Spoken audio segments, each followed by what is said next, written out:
ममता पात्र आपनको स्वागत जनाऊँगी।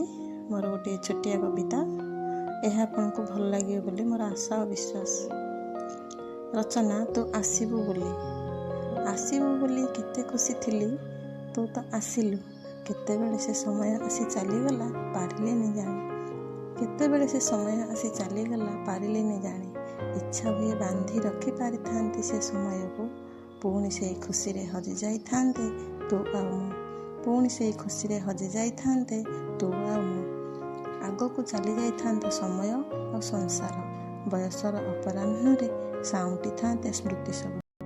आगକୁ चली जाई थांता समय और संसार, बयसर अपराह्न रे साउंटी थांते स्मृति सब अतीतर। एकाठी होई गपी थांते सेही गप सबु, एकाठी होई गपी थांते सेही गप सबु, जहार नथांता अंत। भूली जाई थांते केबे आमको दूरेइबाकू पड़िबो और जीवाकू पड़िबो एक अलगा बाटरे। केबे आमको दूरेइबाकू पड़िबो और जीवाकू पड़िबो एक अलगा बाटरे।